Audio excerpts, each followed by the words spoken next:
I'm Phyllis Jackson. Thanks for joining us for Stay at Home Connect.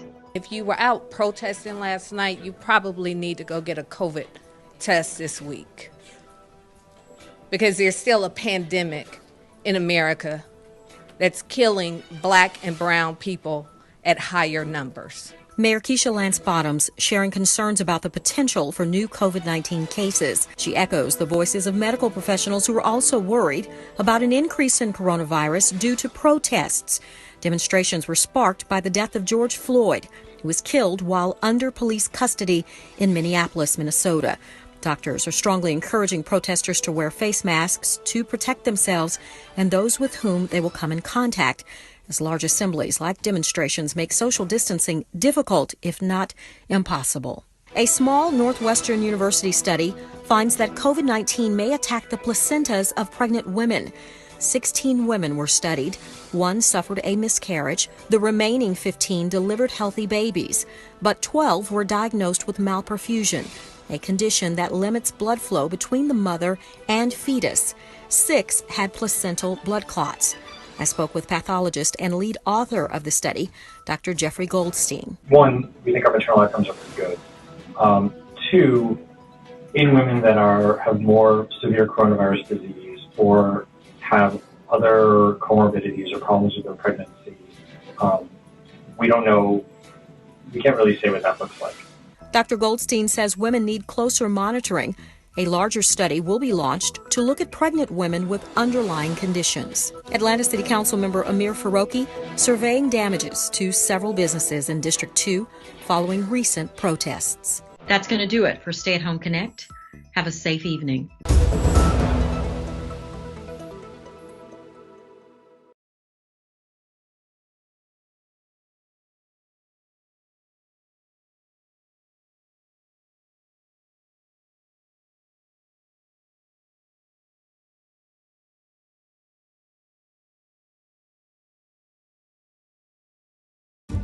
Can one girl in a small town, an architect in a major city, and a suburban high school coach shape the future of the United States? Yes, they can. Because every 10 years, the census gives us that power. You can shape your future by responding to the 2020 census. Where do we need new roads to make our lives easier? Where will new school programs help our children thrive?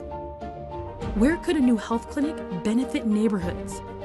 The 2020 census will inform these decisions and shape how billions of dollars will be distributed to communities like yours each year.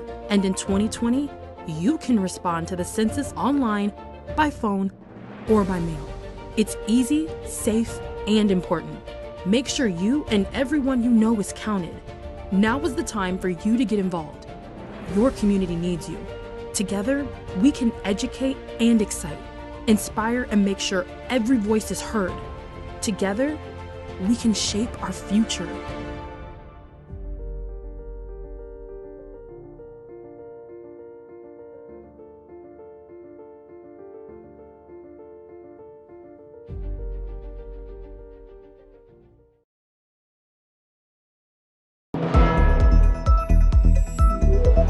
I'm Phyllis Jackson. Thanks for joining us for Stay at Home Connect.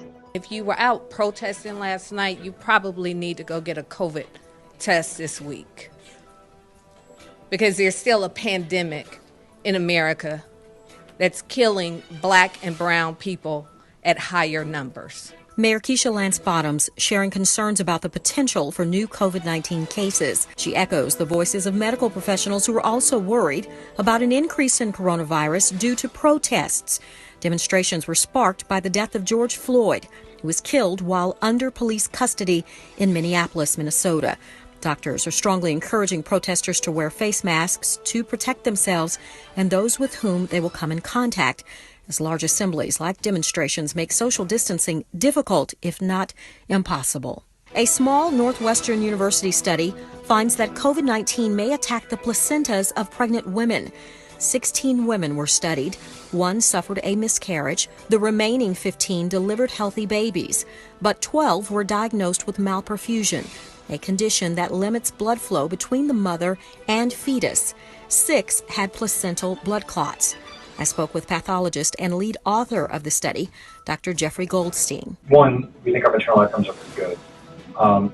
Two, in women that have more severe coronavirus disease or have other comorbidities or problems with their pregnancy, we don't know, we can't really say what that looks like. Dr. Goldstein says women need closer monitoring.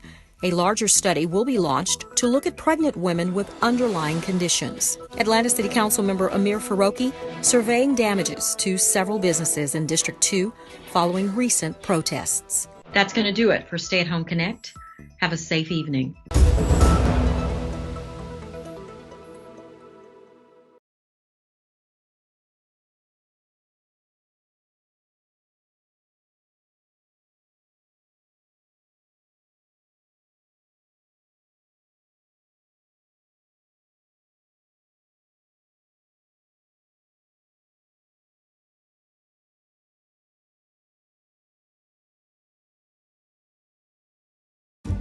Can one girl in a small town, an architect in a major city, and a suburban high school coach shape the future of the United States? Yes, they can. Because every 10 years, the census gives us that power. You can shape your future by responding to the 2020 census. Where do we need new roads to make our lives easier? Where will new school programs help our children thrive? Where could a new health clinic benefit neighborhoods? The 2020 census will inform these decisions and shape how billions of dollars will be distributed to communities like yours each year. And in 2020, you can respond to the census online, by phone, or by mail. It's easy, safe, and important. Make sure you and everyone you know is counted. Now is the time for you to get involved. Your community needs you. Together, we can educate and excite, inspire and make sure every voice is heard. Together, we can shape our future.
Can one girl in a small town, an architect in a major city, and a suburban high school coach shape the future of the United States?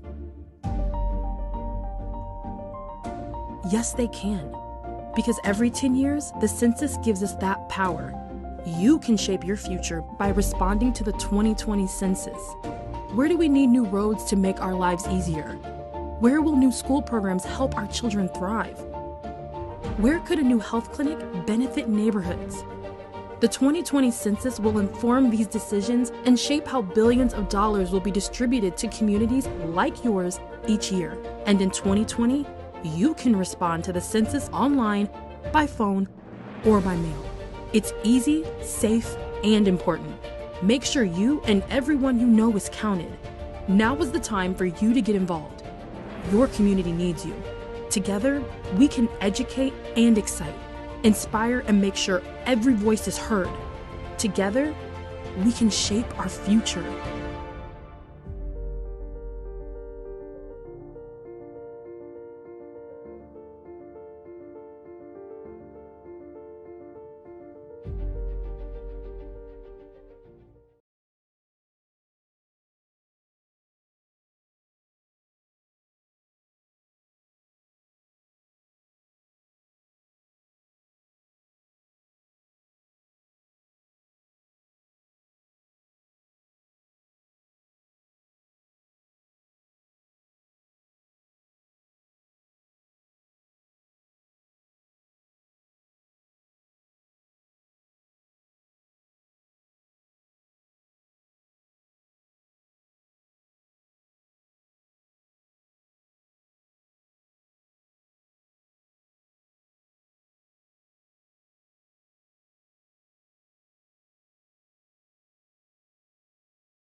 Executive Committee, and I will be pinch hitting for Chair Jennifer Ide this morning, who has a schedule conflict. This is the continuation of the Atlanta City Council's review of the mayor's proposed FY2020 budget, FY21 budget, excuse me. It's now 10 o'clock on Thursday, June 4th. Today's run of show will begin with Department of City Planning. They have an hour, followed by the Department of Finance. They also have an hour. Then there will be a 1 hour break.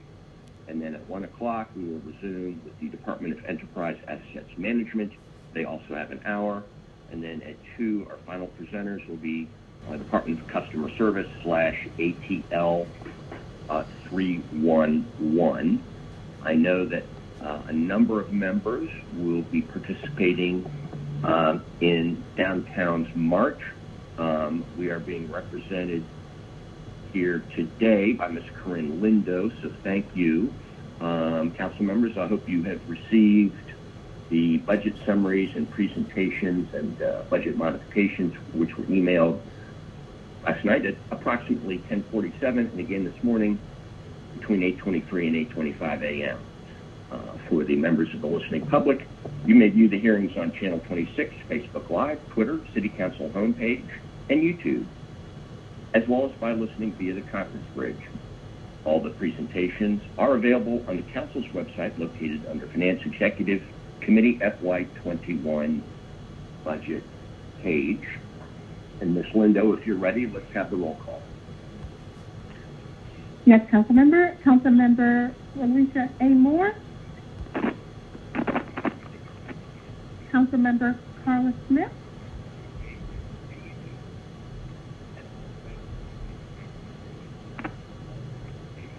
Here.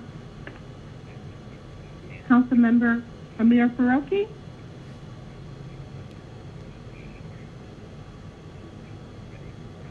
Councilmember Antonia Brown.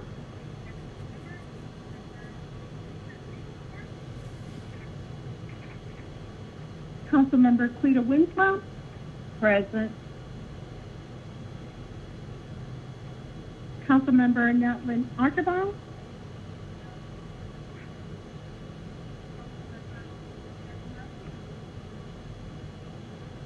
Councilmember Jennifer Ide.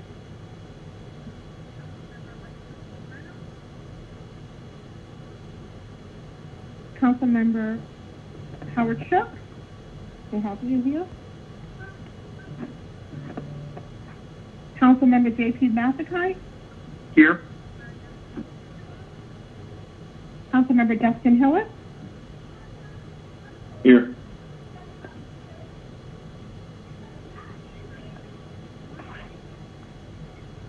Councilmember Andrea O'Boone. Present.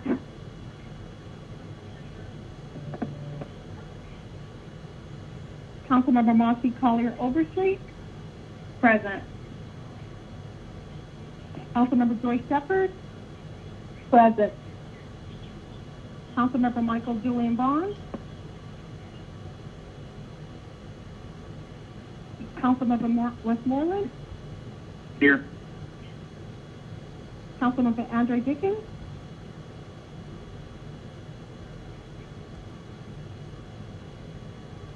Councilor Mashik, you have a total of 10 council members on the line. All right, this is Council President Moore. I don't know if you heard me. I think I was muted earlier. Yep, I was just about to mention that, as well as a reminder that any number of members are probably downtown, at least for the morning period here. And now, before we begin, let's pause briefly for the traditional call, the muting of the cell phones. Mute your phones, y'all. Thank you. Our first presenter is Commissioner Keene, the Department of City Planning. Commissioner, if you're ready, introduce us to your virtual teammates and take it away. Good morning, Councilmember Schiff. This is Tim Keene, Commissioner, Department of City Planning. Joining me this morning are Deputy Commissioner of City Planning, Gannady Sitafall, the directors of each of our offices. So we have Greg Pace, Director of the Office of Buildings, Kevin Bacon, Office of Design, Kieta Holmes, Office of Zoning and Development, and Joshua Humphrey, Office of Housing and Community Development. We have some slides to go through here, and I'll take us through those, and then we'll answer questions as needed. First slide is a summary of our current operations. On the left of this slide, you'll see how our budget has been trending since fiscal year 18, when it was $38.8 million. That had some one-time aspects to it that are not there anymore. That's why it's unusually high. This is general fund, of course, $21.3 million in fiscal year 19. The current year adopted $22.5 million, and then proposed for next year $19.9 million. Below that, you see the kind of cutting across departments. Key objectives and priorities include, I'll come back to this, but permitting and process improvement, code innovation and zoning reform, our planning work and design of the city, housing affordability in diverse neighborhoods. On the right of this slide, you see our current headcount breakdown by office. So on the far left, you have the Commissioner's Office at 23, Office of Buildings, 147, Office of Design, 18, Office of Housing and Community Development, 14, Office of Zoning and Development, 29, and then we are in the process of transferring the remainder of our Office of Mobility Planning employees to the Department of Transportation. You go to the next slide. Just some highlights for the current year. We have been wrapping up in this current fiscal year three really significant second phases of Atlanta City Design. Those are the City by Design housing, our historic preservation strategy, Future Places project, and the urban ecology framework. All of those projects are complete and have been intended to be in a lot of public discussion since about March, of course, when the crisis began. And so the discussions of those have been delayed and will be occurring soon, as soon as possible, as soon as conditions allow that. And then on the bottom right, we are constantly working on process improvement related to permitting, and have this year, honestly, in part because of the necessity resulting from the crisis, the COVID crisis, started online permitting and have accelerated in that process as a result. So that's some things about the current year. The next slide, changes and challenges in the coming year. On the far left, you see our personnel changes, a decrease of $1.9 million in funding for salaries. All that's involved in the costs associated with salaries, of course, not just the salary, but all the personnel costs associated with salaries, $1.9 million. And so that's going to result in, a very sharp look at our strategy across all of our offices to determine how we can address the significant issues that face Atlanta and our contribution to that, and not in any way damage our level of service. So that is the biggest challenge. From a professional services standpoint, a decrease of $732,000. We won't be able to do, obviously, as much as we hoped in the coming year, and we'll have to, similarly to our evaluation of how we deploy personnel, make some hard decisions about how we progress with, in particular, the planning related issues that all of you face in every district in the city. So, and then other costs, we have an increase actually in other costs that's associated with paying off a loan in association with vehicles that we purchased. That's why that increase is there. Go to the next slide. Initiatives for fiscal year 21, permitting and process improvement. This Monday, 3 days ago, we launched our second version of electronic permitting. As you all know, we do not have staff at City Hall. We have a very few number of inspectors on the street. We, on April 6th, had launched version 1 of our electronic permitting. It was a clumsy version. It worked in the sense that it allowed things to proceed, but it was, put together quickly. On Monday, we launched the second version, which we've been working with our vendor, Acela, on. So the second version will be substantially improved from the April 6th version, so we're very excited about that. However, the third ultimate version is one that we've been in the process of getting up and running for quite some time, in the area of 2 years. That will accelerate now, and we will begin the third version of permitting soon, within the next couple of months. This is a process and a system that's used by other cities that we're going to be utilizing. And so we've started with a clumsy one on April 6th. We dramatically improved that on Monday of this week, and then we have the ultimate version coming very soon. The other thing is we'll be focused on operationalizing changes that we've made within inspections through this crisis, and we've had to launch new ways of doing inspections as a result of having very few inspectors on the street. And it's been a very positive change, and so we will look at integrating that into our inspections moving forward. And then consolidation of the DCP, the Department of City Planning related enforcement operations, just because they're a little is the word I'll use, a little scattered right now among multiple offices, bringing our enforcement related operations into some unison to address the many kind of livability issues that we enforce related to zoning and historic districts and things like this. So that's a priority for us in the coming year, and we certainly hear from council members often about enforcement-related concerns, and we want to do better in that arena.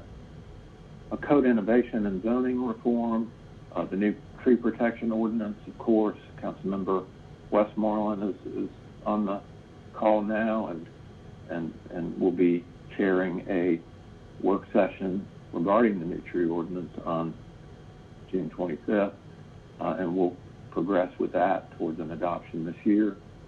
Regulatory changes to support affordability and diversity. We have a host of proposals related to this that we're anxious to present to the community and the council. Enabling sustainable practices and energy conservation.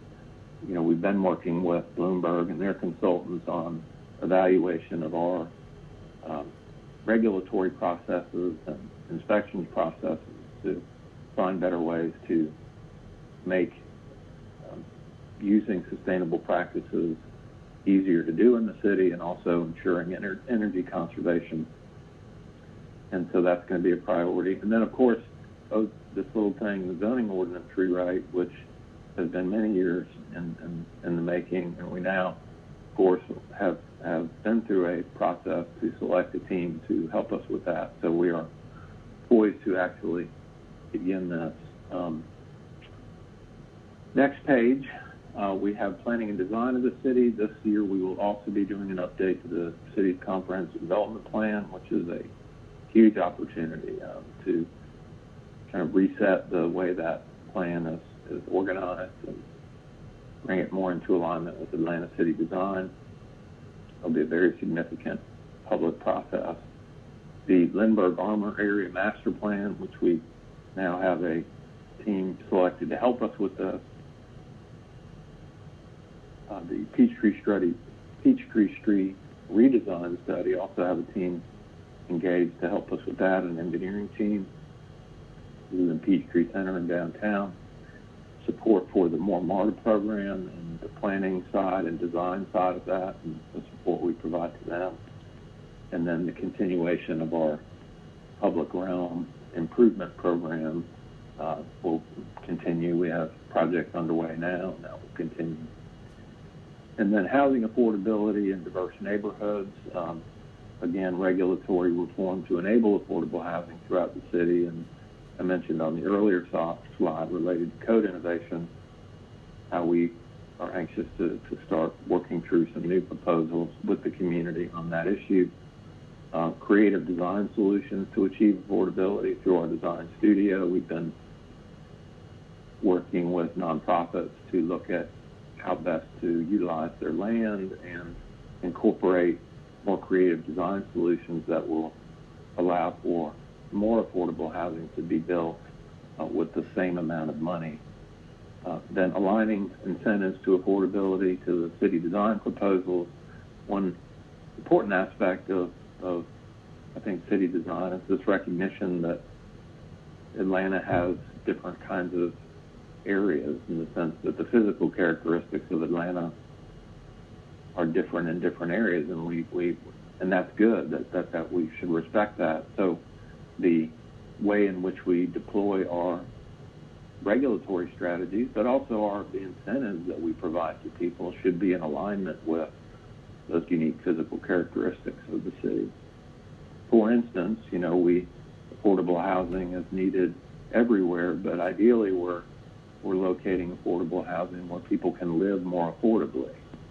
So they have best access to transit, they have access to services and food transit and services, better access to jobs.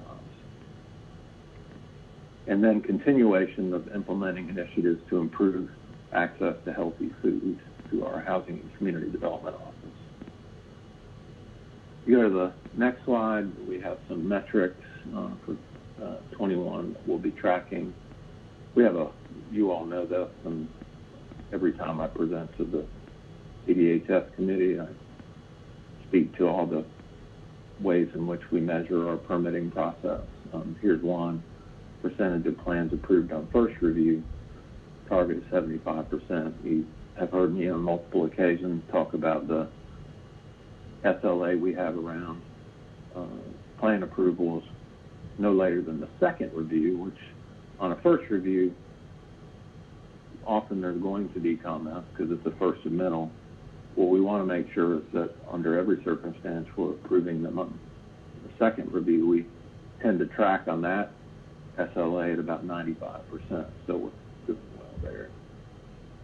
Number of inspections completed, and the inspections is going to be interesting because we have always met our SLA. We've been very close to it, or meeting our SLA on inspections to get to every inspection within two days of a request, and often it's before that.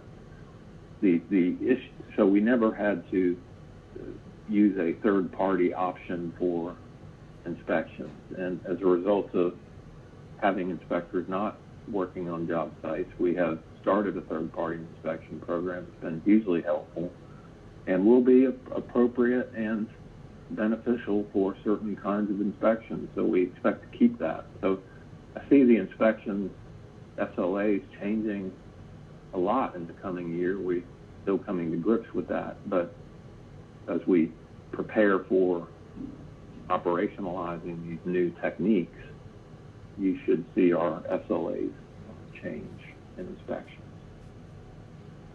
And then we have a zoning-related SLA related to hearing variance cases. See those targets there. So let's see what the next slide is. other metrics. We do have the Urban Design Commission, which reviews certificates of appropriateness in our historic districts, and there are different types of certificates that are issued within the historic districts, and we have an SLA associated with the type 2 and 3 certificates of appropriateness, and our target is 70% on those. And then how the inclusionary zoning, of course, which kicked off in January of 2018, very much driven, of course, by the private market. But you see our target for the coming year and inclusionary zoning developments. That is my last slide, Councilmember Shook. So I'm available to answer questions about those slides or other questions as you have them. We are, that is. Thank you, colleagues. Please text me with requests for airtime. And while awaiting that, I do have a couple of questions. Actually, your presentation answered some of them. In terms of the hearings that your department is involved with, ZRB, BZA, and there's others, what plans are there, if any, to partially or remotely or virtually sort of reinitiate those processes? I continue to worry about people who were sort of caught midstream with challenges or reviews when the pandemic hit. Yes, we share that concern, and it's been, since probably around April 1st, or certainly since mid-April, that has been our primary concern, because we have been able to get our administrative processes moving such that it allowed people to proceed. The boards and commissions and their inability to meet is a significant roadblock for people, and so we are highly concerned about that. The city is working on that right now. As you know, by executive order, the city's boards and commissions are not meeting right now. The city has more than just the boards and commissions that we provide support to, and there is an effort underway to evaluate all of those boards and commissions such that we could either allow them to begin meeting, allow all of them to continue meeting, or make a decision that there are some, perhaps ours, that warrant them beginning to meet before others are able to. We do feel like we certainly have the ability to do it. Technically we can do it. The issue is, as you know, some of our boards and commissions have very specific legal requirements around public involvement and people's right to participate and be heard, and we will be, obviously that will be what is the key constraint that we have to deal with in restarting our boards and commissions. But we feel very good that we're able to do that and expect it to happen very soon. And the city's evaluation of all of its boards and commissions will conclude very soon, and we can make those decisions and proceed. We expect that we will have, as you know, we have legal requirements around notice related to our meetings, so we have to publish notices. In some cases, we have to post property with signage, and so there'll be a little bit of lead time to allow us to do that. But once we have that lead time, our expectation is that we will have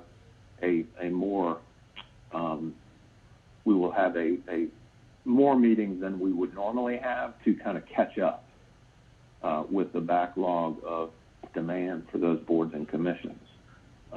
One piece of good news related to this is that the NPUs are meeting virtually and have been doing that. So most of them, there's a few that aren't, but so some of the process that is involved in our boards and commissions, we have gotten going, and they're able to participate in that process as they must. All right.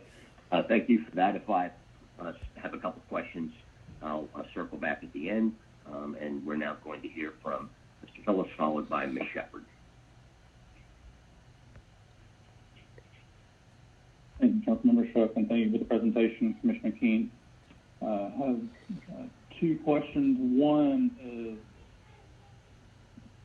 really kind of what is the status and role of historic preservation and kind of coordination with our inspectors.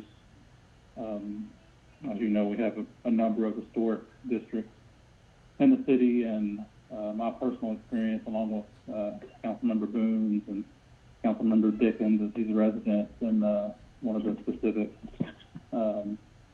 historic neighborhoods. And there's been an issue really with getting enforcement as far as people violating the historic code in those neighborhoods. So I'll speak for myself, and they can of course speak for themselves if they please. But I'd really like to see some room for a dedicated inspection or enforcement officer that can be assigned to our historic neighborhoods to allow them have a better footing there, and also to be able to do proactive work. What feedback do you have regarding that? Well, the first thing is that we will hire a dedicated code enforcement officer for historic district enforcement. We are currently working through the specifics of Collier Heights, which is one of those neighborhoods I'm sure you're very familiar with. And so we're working through those issues right now. But we will hire a dedicated person within our code enforcement team to deal with nothing but historic districts. That will be a hire that we make very soon. As a matter of fact, we've had a recruitment out there to find someone to do that for a little bit of time now. We put it out right before this crisis started. So we will hire that position. We agree we need a dedicated person. That's a specific kind of code enforcement that requires unique expertise. But the larger point, I think, for us is the one I made in my presentation, which is I do feel like we need to organize our code enforcement within the Department of City Planning more effectively. That we have people doing code enforcement in different offices of the city, and we want to bring them together in a unified way to be more effective within the code enforcement realm overall. So that is a priority of ours, Councilmember Hillis. I agree that is an area we need to do better. And so that will be an emphasis, and is why we included it in our priorities for this coming year. Well, thank you, Commissioner. That is very great to hear. And yes, we have had a number of concerns in Collier Heights. Certainly sympathize with their concerns, and glad to see and hear that the department's heading towards hiring a dedicated inspector. On your second point, kind of leads into my second question, your point about having the enforcement mechanism within city planning a little more organized. Speaking to that, what is the current status of the zoning enforcement? The history of experience I've had with zoning enforcement, even before becoming a council member, has not been that great. And then now, when I get on the city planning website, I can't even find anything related to zoning enforcement. So where are we with the zoning enforcement perspective? Well, we've hired a new leader of the zoning enforcement team, and this is very recent. And in the current year, the current calendar year, just before, again, the crisis started, we hired a new leader for that team. This is an experienced person who has worked in other jurisdictions in this line of business, and it's one of the reasons I feel optimistic about reorganizing code enforcement overall in the Department of City Planning is because we have someone, I think, that can really lead us and dedicate themselves to improving that part of the business, including making access to code enforcement much better for residents of the city, to your point of finding the information on the website or our communication around how people get code enforcement, that we through Troy's work will be able to progress substantially in this fiscal year. So I hear you and want you to know that we understand that and have been hopeful to make progress in that area and have a strong person now that can help us make a lot of progress this year.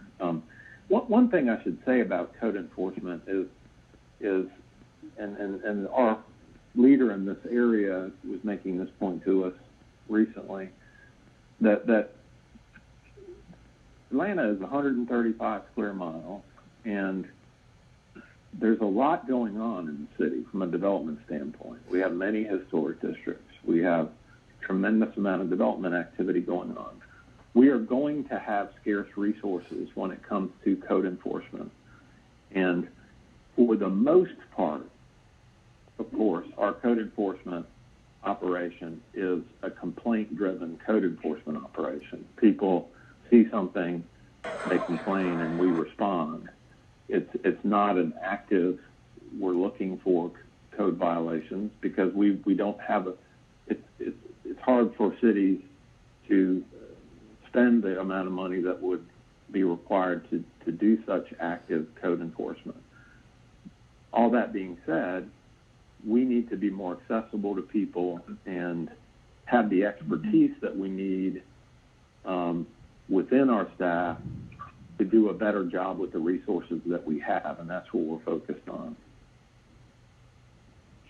Great. Well, it's good to hear that also, Commissioner. And yield to my colleagues, but if you could just keep myself and other council members updated where we are on the historic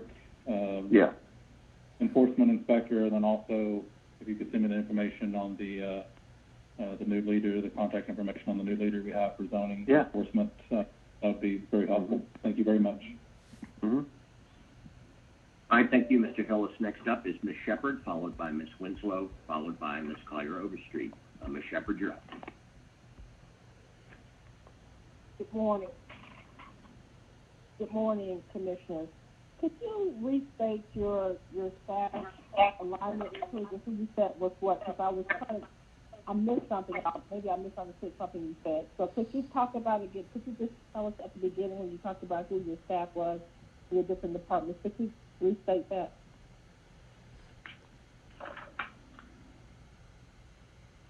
Hello? Yes, I'm here. I'm going back to the slide. The second slide within the presentation has a headcount breakdown by office. Is this what you're referring to?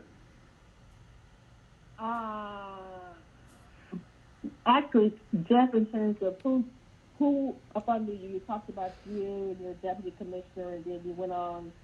That's what I'm really talking about. Oh, okay. When I was introducing everyone? Yes. Okay. Yeah, so Janity Sidafal is Deputy Commissioner, of course. Greg Pace, Director of the Office of Buildings. Kevin Bacon, Director of Office of Design. Kieta Holmes, Zoning and Development. And Joshua Humphreys, Housing. Oh, okay. All right. I thought I heard you say something else. So I just want to get clarity in terms of what I heard. All right.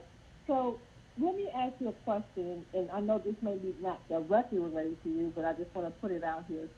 We were talking about the fact now that the city is closed. We talked about commissions and boards, and that the fact that, we know we don't have all these boards are not meeting. However, we have some technical panel. There's a internal technical panel with the city of Atlanta that does different things in terms of reviewing projects and things like that. And I think someone alluded to the fact that we have projects out here that are just kind of hanging out there that can't be completed. Some of these things are not specifically designed for that you have to have the citizens have to come and make a statement. Like, for instance, I have a project in my district right now where I have a charter school. Because of the COVID-19 virus, they're trying to open in the fall, but they're having to put modules up to do the social distancing that's going to be required for the next year or so, because we don't know where the COVID-19 virus is going. And they're trying to put modules on their space in my district. However, the problem is that they're being held up in terms of building out the modules because they have to go through a review panel because they're encroaching on a creek. So there's this whole internal review panel, I believe. It's not external, it's internal. And I'm not saying I see. It's an internal panel. That panel has not been meeting. This is not an external panel. This is folks at Watershed and your departments and Public Works, and they all get together and they go through a whole due diligence process of looking at projects and trying to determine whether or not they can move forward. So some of this is internal, and my question is, and I don't know if you have that purview or it can be discussed, and I'll reach out to the mayor's office or folks too, but why can't we move those kind of projects forward? As folks are working from their home internally, even though the city is closed, why would not those types of panels continue to work? Well, I think the panel you might be speaking of, Councilmember Shepherd, is the one that is reviewing stream buffer requests, perhaps, or impacts within stream buffers. And yeah, I'm not directly involved in that. However, I think that, we can help address, what's happened over the past few months is anytime someone has a problem, whether it's us or anybody else, we have figured it out. So I think in this case, Councilmember Shepherd, if I could speak with you directly on this, and we can figure out what they need, and regardless of what groups are meeting or not. You said this is a school, Councilmember Shepherd? This is a charter school that is trying to, they want to install, they have 137 students, and they realize if they open up in the fall, because of social distancing, they're going to have to expand their school footprint. So what they're trying to do is build out modules on their grounds so that they can do some more expansion. Does that make sense what I'm saying? It does. And so, but they're stuck. I mean, they have the contractors ready to go to do it. And I'm not trying to get into all the deep thoughts of it right here on the phone, but my question is, and I can, again, talk to other folks too, is, and I thought you may just help me, why with the technical panel, which is an internal panel within the city, and I know all these other staff folks, we're meeting, we're doing virtual stuff, why would we not be able to actually, even with that, do virtual calls and virtual meetings, even if you have to meet with the contract virtual? Is that something? This doesn't make sense to me. And I'm sorry, Well, I can check on that for you. Every committee kind of internal committee that we have or groups, including the concept review committee, has been meeting. There's been no delay in anything that we've been doing. I know the group you're speaking of, and I can check on that and determine why they're not meeting, but also address the issue that you've raised here for the school. We can work on that specifically as well. Okay, well, that is one of my concerns. I have another question. As you was looking at your project for proposed, and I'll get with you back on that, call you later and talk about that. Mm-hmm. Your initiatives for fiscal year 2021, and you talked about the fact that we are going to have to cut back on projects because we know our budget this year. So you have about 2 or 3 projects. The funding for projects, the ones that we have, is that funding from the city or is that some other funding?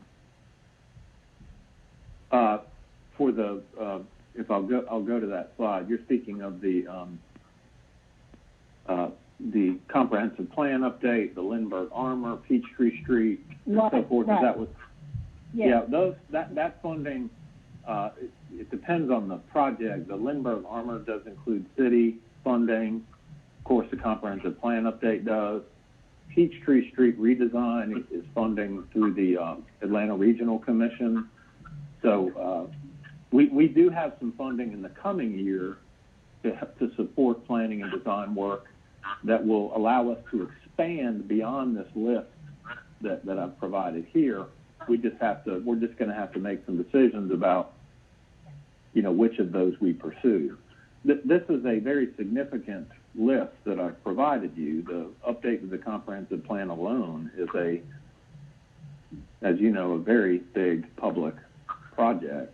But I know you've got issues within your district, council member, you want to pursue, and we need to discuss that, and others on this call do as well. How we go about addressing those issues that we've begun talking about in the coming fiscal year.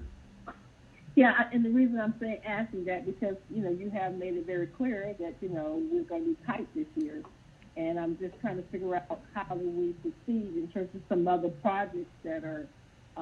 And I was trying to figure out where the funding was coming from, and what can we do to address this issue? Because even all of that stuff is going on, I'm still getting calls for projects in my district I've been talking to about. They're still wanting to move forward, and so how do we make that happen in light of the cuts that we're going to have? And so just trying to understand. Well, I think you're absolutely right, council member, and that's why I started with. We recognize, the state of Atlanta and what's happening in the city, the way that our city is changing, and the need for the city to, through you and through the residents of the city, with our help, lead on these and how this development is being shaped. And so we have to. We've been trying to organize ourselves better so we can do more with less, and that will be the goal for this year. I know, for instance, in your district, you and I have talked quite a bit about the area roughly from Metropolitan over to Sylvan. Right, the Murphy Avenue corridor area. Murphy and all of that, yeah. And that's an area that we feel very strongly about addressing this year. Okay, I was just asking, and I don't know in terms of funding what we can do, but I was just trying to figure out if funding is going to be a problem, how are we going to move forward, and in light of the fact that, we're cutting back the budget and just kind of look at all of those things together. So thank you. We can talk later. Thank you. Okay. All right, thank you, Ms. Shepard. And Ms. Winslow, you are up, followed by Ms. Oderson. Good morning. Good morning, everyone. Commissioner, let me ask a question because, and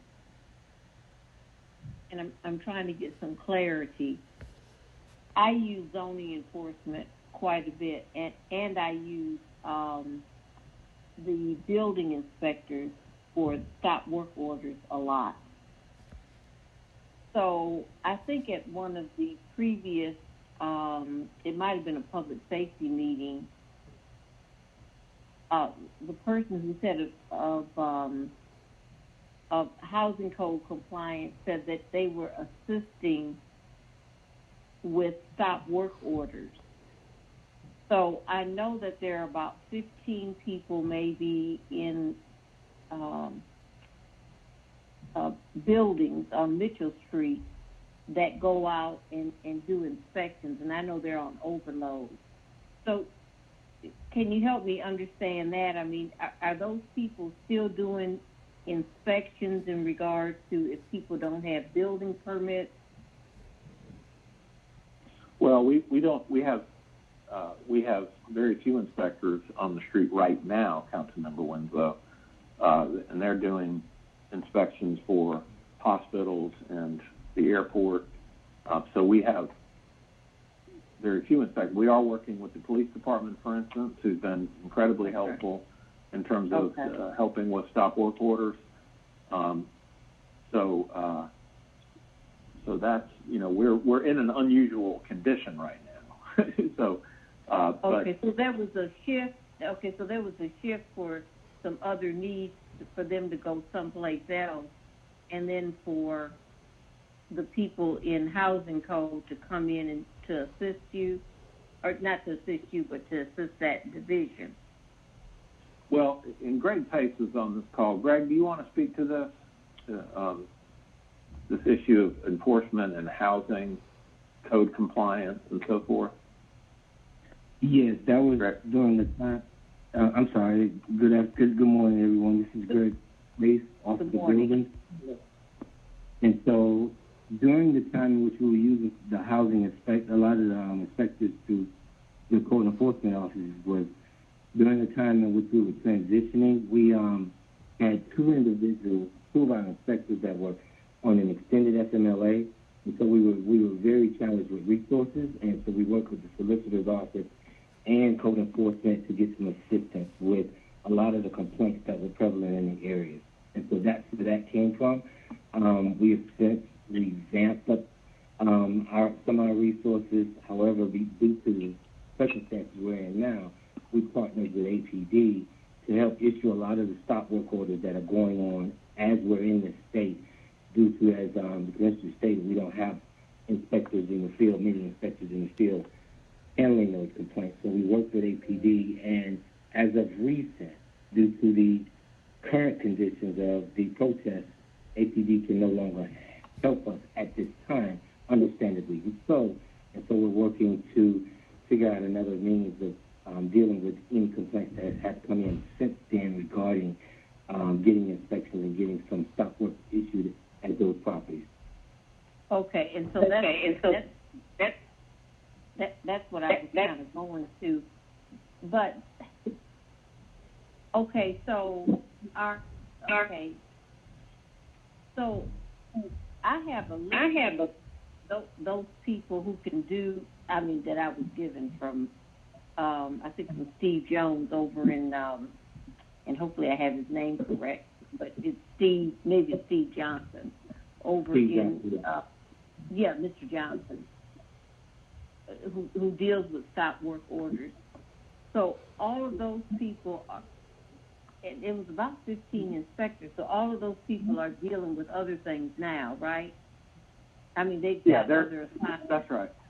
That's right, Councilman. But that's Steve Johnson leads our inspections group, and the list he gave you with his inspectors, most of whom are working from home right now, doing third-party inspections and video inspections. We do have, as I said, a few inspectors. Those that are on the street are working on the hospitals and the airports. So we're just working through this right now during this crisis. So do we have any inspectors that are actually, and I'm glad to have the video, them doing it by video, but are any of them going out to actually see anything live? We have inspectors, as I said, that are working at the hospitals and the airport. They are going to those sites to do inspections. You will remember that this would have been late last year that we came to council and got authorization to contract to get a private company to bring in some inspectors to help with our inspections because we've had trouble hiring inspectors. So that private company, Nova, has inspectors on the street every day doing inspections in the city on the city's behalf. So we do have some inspectors that are out there in the field doing inspections. Yeah. Okay. So do we just need to keep sending stuff to 311 and then they'll pick it up? Okay. Yeah, 311 is definitely best. Mm-hmm. Okay. And I'm glad to hear about the fact that we're going to get a dedicated person for historic district neighborhoods. We've been trying to get that for probably 10 years, maybe 15 years. Yeah. And so that's something that's definitely going to happen. It is. We've actually, as I said, we've got that recruitment out now. We're actively seeking that person. Okay. All right. Well, they're going to have their hands full when they. Yes. Yeah. Oh, but they'll be on overload. Okay. All right. Thank you so much, Commissioner. Mm-hmm. Sure. Okay. All right. Thank you. Thank you, Ms. Winslow. Next up is Ms. Collier Overstreet. I have one follow-up. If there's anyone else with anything for the Commissioner, please let me know. Thank you. Ms. Overstreet, you're up. Thank you, Chair Shook. And I thank you for your presentation. Commissioner Keene and your entire team. I will say that you all really do your best with the resources that you have. I do feel like we are keeping up with the times as far as always reassessing where we are with city permitting and ways to change the system. I appreciate that about this this team. My main concern with the budget, which thank goodness I did get this good news today, is that we have this issue with our historic neighborhoods where there's this broad stroke of what ordinance and code enforcement and actual violations should and shouldn't be that come from everywhere, from other cities and because we have lots of transients here, and it doesn't apply to the neighborhood. And so I too am thankful, just as council members Hillis and Winslow are, that we will have a dedicated historic officer on to work with us, because we know these districts best, and some of the things that are going on in these historic districts are really upsetting legacy neighborhoods, and we have to address them specifically, which may require legislation to protect our neighborhoods in a very specific way. So I look forward to working with whomever we hire, because there are some things that really need to be addressed. And I'm also glad that we are doing a deeper dive and making sure that we're pinpointing our code enforcement in a way that'll also help these historic and neighborhoods. Our legacy residents are really struggling, trying to figure out how to maneuver through our permitting process and from trees to pad split. It's really difficult for them, and it's a place where we do need to change the way we're doing business. So I appreciate your presentation for those reasons, that we know that we have to some things to address, but we are actually excelling in some other areas despite our challenge with our budget. So, and I also want to thank you for agreeing to be a part of our Southwest Development Roundtable, which we didn't get a chance to do because literally 2 weeks before the city shut down. But we'll be putting that back on the table as soon as the atmosphere allows. And so I'm sure you'll still be a part of it, right, Commissioner Keene? Oh, certainly. Thank you, Council Member. Mm-hmm. Yes. Thank you for bringing that up. Because I do see where that's going to play a really pivotal role in the way we actually educate and attract developers so that we can really develop equally around the entire city of Atlanta. So, thank you for that. Mm-hmm. Please keep me in the loop with all of the new changes that you're making, especially with the code enforcement. Yes. Certainly the number one takeaway from this meeting so far, and I know Councilmember Schiff still has a couple questions, but the number one takeaway is to be super communicative to all of you regarding these code enforcement related issues, including the hiring of someone dedicated to the historic district, but also our new leader within code enforcement, and also just the progress we make consolidating and improving that service. So we'll certainly do that. Oh, excellent. Thank you very much. All right, thank you. We have a few minutes left with the Commissioner. If anyone has a question, please let me know. I'll just ask one question. Commissioners, there's been a great deal of interest around the purposes and uses of tree trust funds. How many employees are being paid out of that fund? Do you know offhand? I do. We have 3 employees that are paid through the tree trust fund. I'm pulling those up now. We have 1 field arborist, I know. Yes. We have 1 field arborist, 1 arborist that does plan review, and then we have a data and reporting analyst. So we have 3 positions in the current fiscal year that are funded through the tree trust, and we have 3 positions, those 3 positions that will be funded that are proposed for funding in the fiscal year 21 budget. Okay, and those are explicitly allowable allocations out of that fund, correct? That's correct. Mm-hmm. Okay, thank you. Does anyone have anything else for the commissioner? I'll wait just a few seconds here. Meanwhile, I will say, Commissioner, thanks to you and all of your employees.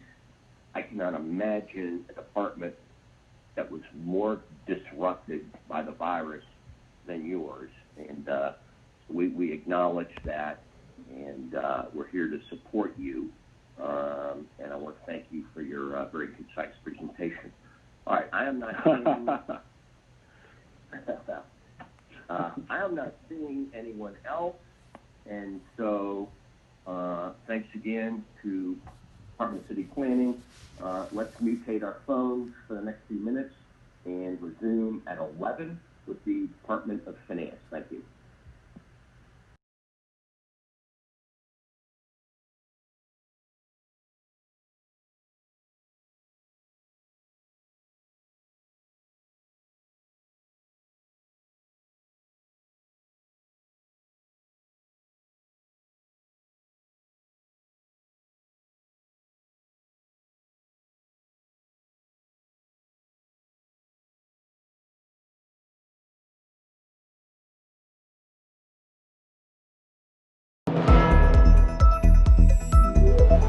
I'm Phyllis Jackson. Thanks for joining us for Stay at Home Connect. If you were out protesting last night, you probably need to go get a COVID test this week. Because there's still a pandemic in America that's killing Black and brown people at higher numbers. Mayor Keisha Lance Bottoms sharing concerns about the potential for new COVID-19 cases. She echoes the voices of medical professionals who are also worried about an increase in coronavirus due to protests. Demonstrations were sparked by the death of George Floyd, who was killed while under police custody in Minneapolis, Minnesota. Doctors are strongly encouraging protesters to wear face masks to protect themselves and those with whom they will come in contact, as large assemblies like demonstrations make social distancing difficult, if not impossible. A small Northwestern University study finds that COVID-19 may attack the placentas of pregnant women. 16 women were studied. 1 suffered a miscarriage. The remaining 15 delivered healthy babies, but 12 were diagnosed with malperfusion, a condition that limits blood flow between the mother and fetus. 6 had placental blood clots. I spoke with pathologist and lead author of the study, Dr. Jeffrey Goldstein. 1, we think our maternal outcomes are pretty good. 2, in women that have more severe coronavirus disease or have other comorbidities or problems with their pregnancy, we don't know, we can't really say what that looks like. Dr. Goldstein says women need closer monitoring. A larger study will be launched to look at pregnant women with underlying conditions. Atlanta City Council member Amir Faroqi surveying damages to several businesses in District 2 following recent protests. That's going to do it for Stay at Home Connect. Have a safe evening.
All right, we may have muted some of y'all's lines.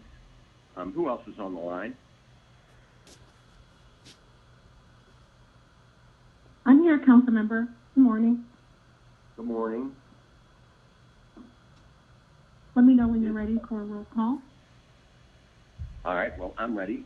Can the Department of Finance hear us and respond?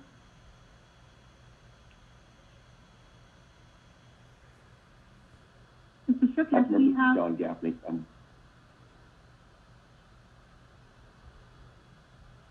All right, Mr. Gaffney, is your team ready? I am going to wait for the CFO to join us. No, that's fine. I just got a text saying that the rest of your colleagues are dialing in now, so let's pause for a second. Yeah, Ms. Lindo, go ahead, and let's see which council members are on the line. Yes, Council President Felicia A. Moore.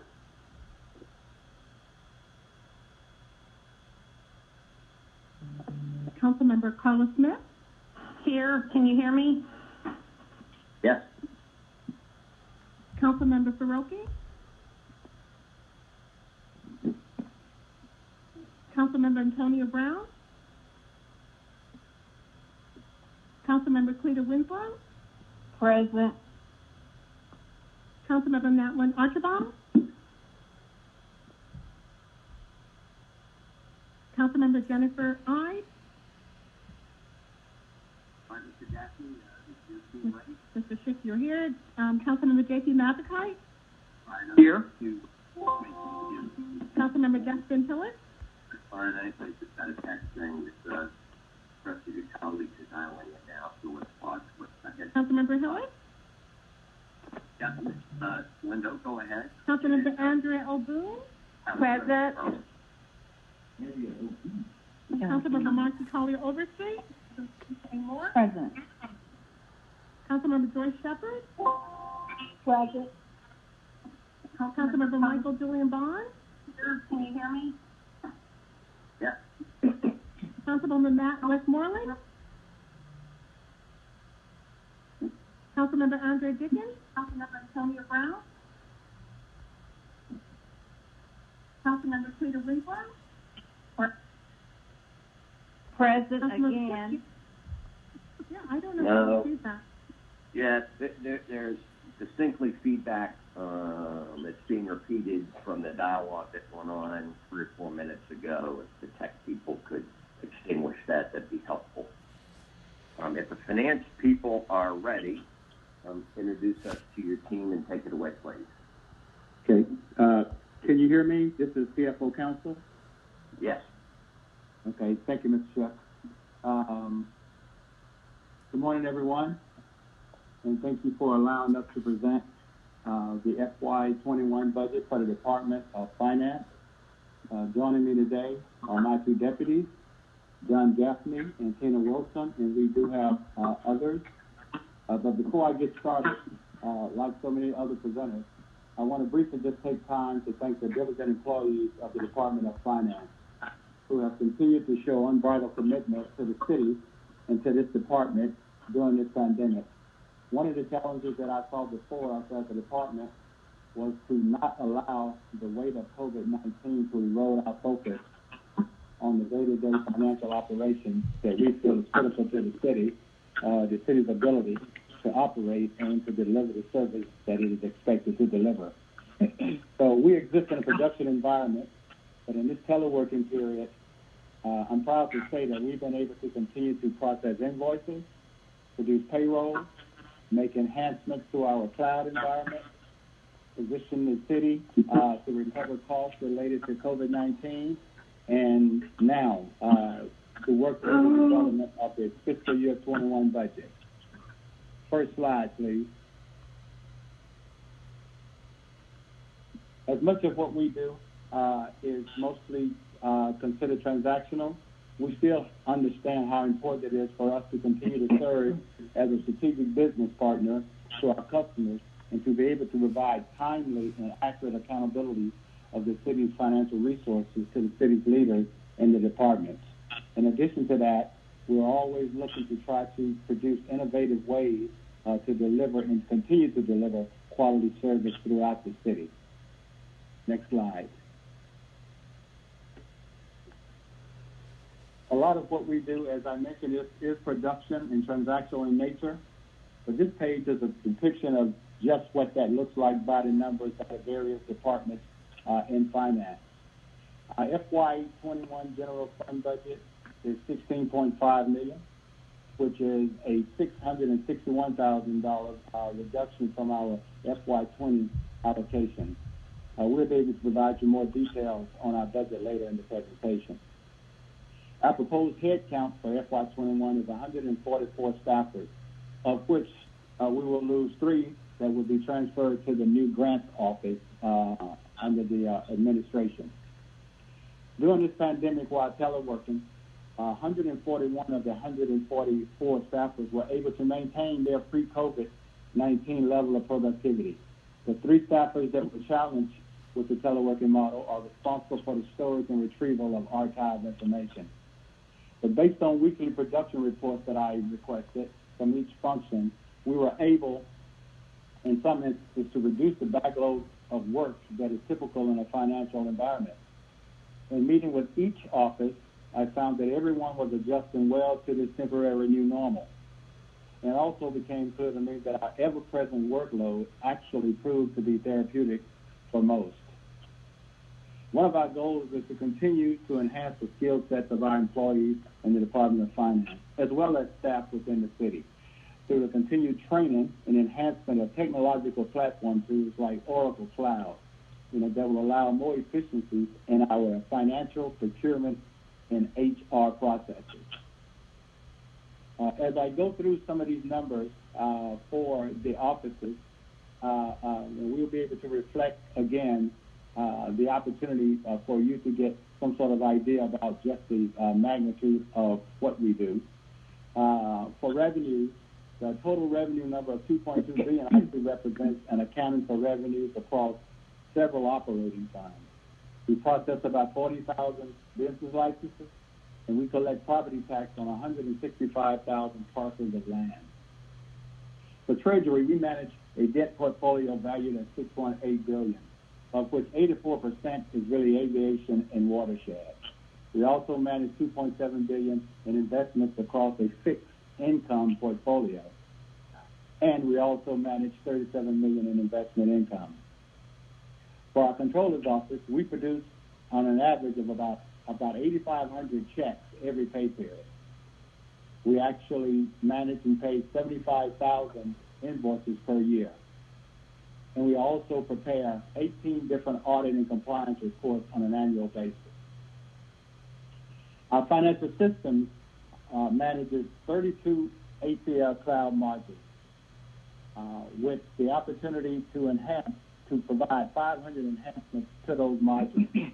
We also are responsible for implementing all of the Oracle quarterly system updates that come our way. In our risk area, we were able to collect $1 million in subrogation recoveries, which is almost double what we were able to do last year. Next slide.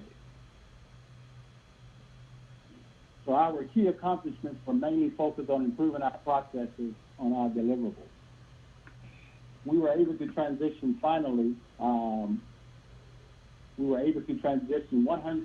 of payroll payments to electronic direct pay, deposits or pay cards. So in other words, we've gotten rid of all paper checks. I think the last count we had about 200 employees that were still receiving paper checks. That does not exist anymore. We were also able to automate our invoice processing, resulting in 25% of those invoices now being paid touch-free. We've also removed our in-house check printing, which is saving the city about $100K a year. We've also successfully implemented a new revenue document management system, that will allow us to process a lot of our tasks around document management in a more quick and efficient way. We're basically eliminating paper usage and also storage costs. We have also We also have moved forward in implementing an automated internal and external wire transfer process, leveraging the Oracle platform. And we've established a cost recovery team, ATL COVID-19, to maximize our federal funding. So now I would like to transition the presentation to John Gaffney as he provides a look ahead for what's in store for DOF. John? Good morning. Can everyone hear me?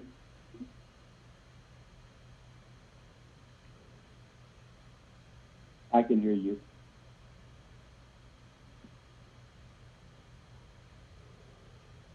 Councilmember, can everyone hear me? John? Yes, please proceed. Okay. Well, good morning. I'm John Gaffney, Deputy CFO. I'm going to cover what we see as our near-term, challenges and opportunities for the Finance Department. Obviously, at the top of our list is the financial crisis caused by the COVID-19 pandemic, and we'll cover our response to that in more detail separately. But as you know, as a result of this crisis, we are proposing to balance a portion of our FY21 budget by using accumulated fund balance or reserves. And we will be working to make sure we have a long-term plan to restore that fund balance as well as maintain healthy reserves.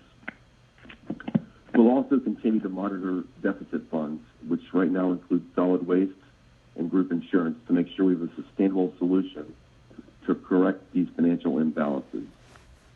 With group insurance in particular, rising healthcare costs and catastrophic claims will likely lead to rate increases for both not only employees, but retirees as well as the city. And then for finance, attracting and retaining top talent is a constant challenge, and because of the portability of the skill sets of our employees. For opportunities, in January of 2019, we went live with Oracle Cloud, which was a major accomplishment, as Atlanta was the first major city to adopt a 100% cloud-based ERP system. It provides much improved user access, as well as security and lower costs. And to continue the improvement, we are proposing to implement the Oracle Time and Labor module, which again will lead to additional savings as well as efficiency. And then metrics continue to be a focus for finance as we strive to make data-based decisions to run our business. And finally, business licenses are a major touch point for our city businesses, as well as a major revenue source. The Intergov system implementation promises to deliver a much improved customer experience, as well as accelerate our revenue receipt. And with that, I'm going to turn it over to Tina Wilson, who's going to cover our COVID-19 response. Good morning. Can you hear me?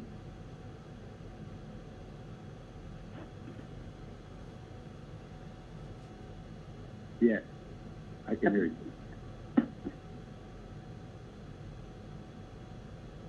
Okay, next slide. This is Tina Wilson, Deputy CFO. The COVID-19 pandemic has certainly warranted a careful and methodical financial response. We're experiencing a viral outbreak like no one has ever seen before, causing massive disruption around the world. As we transition into a new way of working, the Department of Finance has plans to focus even more sharply on these three main areas. For revenue, we have started and will continue to provide a monthly revenue collection update. This will include all revenue sources, so we will closely monitor those revenue streams that are directly impacted: local option sales tax, hotel, motel tax revenue, licenses and permits, alcoholic beverages, and fines, forfeitures, and penalties. We continue to update our revenue forecast every month and plan to re-engage Deloitte to revisit revenue forecast modeling once we have more data to build upon. For expenses, the Department of Finance currently meets with most departments monthly. However, we recognize that our conversation must shift and pencils sharpen to ensure departments stay within their allocated budgets. We realize that there is an inherent risk in ending FY20 in a deficit position, and using fund balance to balance the FY21 budget. We cannot risk overspending in FY21. Each department is responsible for operating within their means. As fiscal agents, we understand that this is a marathon and not a sprint, and do not take this responsibility lightly. Our discussion must extend beyond a review of actual versus budget. Where actual spending or trends appear to stray outside the line, we will work persistently in partnership with the departments to continuously reassess and inform, realigning budgets thoughtfully, and implementing administrative budget holds if needed. Finally, our cost recovery team ensures that the city is in a position to fully and properly maximize any and all federal funding available as it relates to the COVID-19 pandemic. To do so, the team established early on a function activity code to capture costs, brought on a cost recovery subject matter expert consulting firm, and has conducted training throughout the city department so that employees know what expenses are eligible and how to document them appropriately. Next slide. Mm-hmm.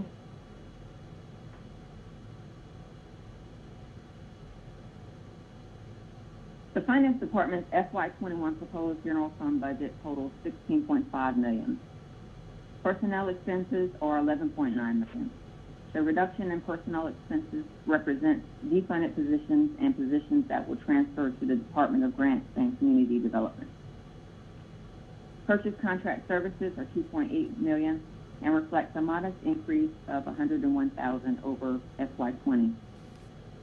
These contracts and agreements cover financial, legal, operational, and technical services like ATL Cloud, Mythics for Oracle support, Iron Mountain for off-site document storage, risk management software, and our insurance brokerage.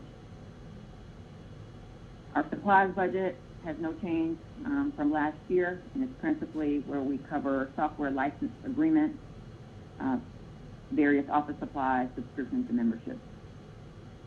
Other costs is no change as well. That's primarily banking and credit card charges, and our other financing accounts for Deloitte for ATL Cloud. The Department of Finance overall general fund budget reduction is $661,000. Mr. Counsel. Thank you. Councilmember Shook, this concludes our presentation. We're available for questions. Thank you, and while I await a request to be recognized from my colleagues, I'll kick it off with a couple. In terms of what the pandemic is costing us, I recognize that there will be a couple different questions that provide that number. One would, of course, be the extent to which we can say that the pandemic has lessened revenue, and another being the extent to which we have allocated resources to the pandemic that would not otherwise have occurred. And do you have, I mean, I know you're keeping score, but what's the latest snapshot of the cost of this? In terms of what we've actually incurred that may be reimbursable, I believe that when we did the last presentation, I can see if I can pull that up, which was an update to City Council on the spend. I believe that we had spent nearly, I believe, $7 million for our hazard pay. I think close to $1 million for the laptop. For PPE, I believe we had spent nearly maybe $3.2 million. I'm asking my team to kind of to retrieve that document, Councilmember Shook. So we should be able to have some very specific numbers for you. That's fine. I think a lot of questions are being asked. And to me, that answer is going to be a combination of the monies that we've had to reallocate that would otherwise have gone to something else, as well as the extent to which our revenues have been decreased. Is that an accurate way of posing the question? Well, there may be a small gap between money that we would normally have to use for something else compared to what we feel like we'll get reimbursed for or be able to then augment with our CARES Act money. So I'm not looking at a lot of actual expenses that we would have to bear without any kind of reimbursement. The majority of the things that we are doing are actually falling within the confines of what would actually be able to be covered by either FEMA or the CARES Act. No, and of course, you're right. Some of this is going to be reimbursable. One big ticket item is going to be overtime. But if you could, in the manner you think appropriate, to kind of give us a sharper, it's only a snapshot kind of view of where we stand, I think that'd be helpful. And in terms of reimbursements, are we finished with what we expect to bring in via our hacking problem? Well, we think that there's still a little bit more that's out there that AIM is actually working on that we feel that would qualify under the current policies that we have. I think our projection, and this is kind of loosely, just depends on just what this next set of costs would be. We are probably looking at close to maybe $10 to $11 million, in a total reimbursement from our carriers for the cyber attack. Okay. How's the municipal bond market? It's better than it was. I think that what you're starting to see is a reflection of people want to get back to what's normal. Talking to our financial advisor, he feels that that the opportunity may soon present itself. He has mentioned that there are some municipalities that have actually gone out to the market, and he's going to provide us with just kind of what that looked like, so we'll be able to get some level of gauge. But we are constantly watching that market, and we're trying to understand, just which way it's actually flowing. And it seems like that it is starting to flow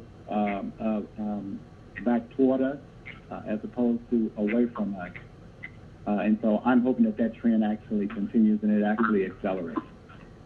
All right, thank you. Have the ratings agencies issued any guidance or indication about what they expect to see from governments in terms of their financial handling of this, in terms of steps that might raise or lower ratings? Yeah, so clearly they are aware of those levels of income that actually drive our debt service payment. But we've not gotten a specific directive, but only certain things that are targeting what we currently have. But one of the things that we did here, I think it was from Moody's, that they actually encourage institutions to provide, some level of voluntary disclosure, that gives them an indication as to just where we think what the impact would be from COVID-19 and that said impact on our current debt. And we've actually provided that. I think we actually were preemptive in that. We provided that before Moody's letter actually came out. Well, thanks to all of us for the years painstakingly spent rebuilding the reserves and, refraining from using them, because I'm sure that has helped us out. And plus, if there was ever a rainy day, it is now. I'm going to recognize Ms. Shepard. Ms. Shepard, and anyone else, please let me know.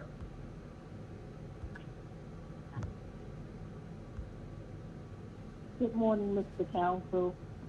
Good morning. I just have one question. I know it may be strange to ask it at this time, but it's important. The Police Academy, or the Academy for Police and Fire, can we even talk about doing any projections of funding when we begin to even look at funding those? because where the police officers are now and the fire are in really positions where they don't need to be there. And so, and I know we're looking at something temporarily, but as we look at our funding and our budget for the next year or two, what do we project in terms of events we're going to look at funding and an academy?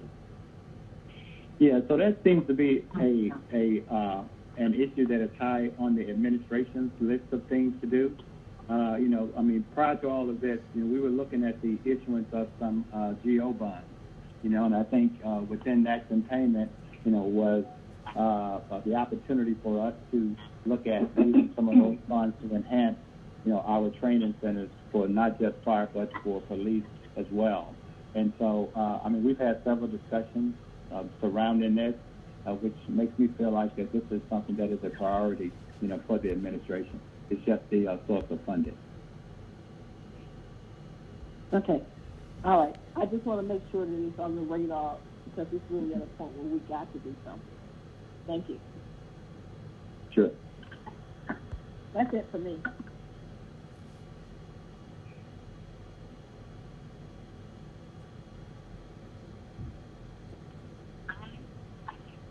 Let a little time play out here in case you do. And meanwhile, I will thank the department and all of its employees for doing all of the scrambling you have had to do, not only the pandemic hit obviously right on top of the budget process, and we all recognize that it's really difficult for everybody. I am not seeing any other people requesting recognition, and so with that, let's recess until 1 o'clock, and we will pick it up with enterprise management. So thank you, everybody.